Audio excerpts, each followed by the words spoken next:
Dans un récent sondage d'OpinionWay pour le printemps de l'économie 2018, 60% des Français expriment une mauvaise opinion de la mondialisation. Et 58% des CSP+, des plus diplômés, partagent cet avis, de même que la moitié des moins de 35 ans. Et les Français ne représentent pas un cas à part. Un sondage réalisé en début d'année pour la fondation Bertelsmann indique que 61% des habitants des pays riches pensent que la mondialisation accroît les inégalités, et la moitié qu'elle n'est pas bonne pour les salaires. Pour autant, le même sondage montre une opinion déclarant majoritairement que la mondialisation offre des opportunités de croissance et d'emploi et que les investissements étrangers sont les bienvenus. Ce n'est donc pas tant la mondialisation qui fait l'objet d'un rejet que la constatation de ses effets négatifs. Benoît Cœuré, de la Banque centrale européenne, avance 4 raisons pour lesquelles la globalisation fait peur. Elle est instable. Ces crises financières, agricoles, etc. de tous ordres se transmettent de pays en pays.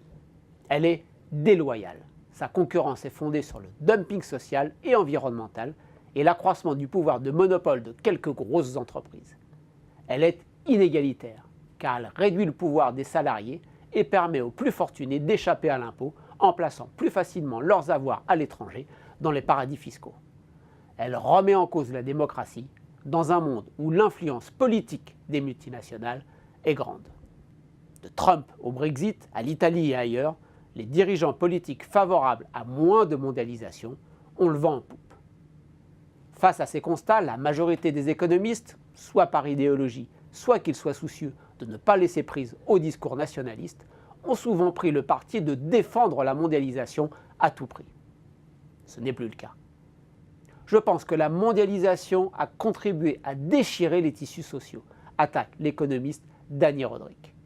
La théorie économique dominante reconnaît que la globalisation a des effets sur la répartition des revenus, mais avance qu'ils sont faibles. Faux, rétorque l'américain Paul Krugman, qui se demande alors « qu'avons-nous manqué ?» Réponse, une montée bien plus importante que prévu des importations en provenance des pays émergents avec des effets sur l'emploi local forts et persistants. Une récente recherche du Fonds monétaire international aboutit à 3 résultats importants. Participer à la mondialisation accroît la richesse d'un pays, mais plus son niveau d'intégration internationale est élevé, plus les gains qu'il tire d'une poursuite de l'intégration diminuent. Et les gains de la mondialisation profitent aux plus riches et accroissent les inégalités. Les économistes ont donc rejoint les citoyens pour exprimer leurs doutes face à la mondialisation. Surtout, les acteurs économiques eux-mêmes semblent engagés dans une nouvelle dynamique qui laisse moins de place à la globalisation. Le recul est frappant dans le domaine de la finance. De l'équivalent d'un peu plus de 20% du PIB mondial à leur apogée en 2007, les mouvements de capitaux internationaux n'en représentent plus que 5%. Une partie de ce recul tient à la réduction des échanges financiers intra-européens, avec une baisse des prêts entre les banques et une hausse de la détention domestique des dettes publiques. Aujourd'hui, la finance européenne se démondialise.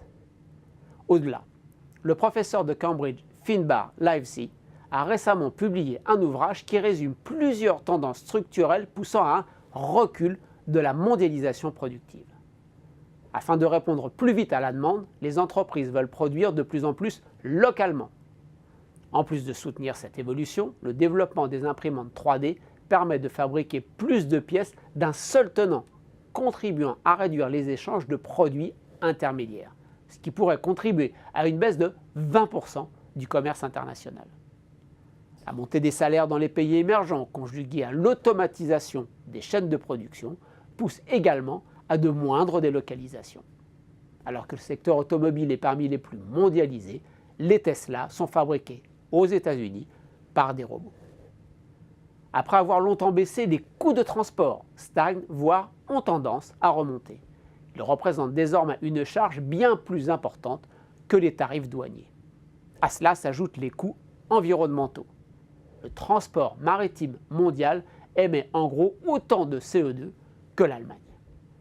L'avenir est plutôt au développement d'une économie circulaire, locale, éco-conception des produits, réparation, recyclage, etc. Stratégie marketing, évolution technique, montée des coûts pousse à une moindre mondialisation et même à des relocalisations. Bon, cela ne signifie pas que la mondialisation soit terminée, mais le temps de l'hypermondialisation, d'une internationalisation toujours croissante de la production et de la finance, semble appartenir au passé.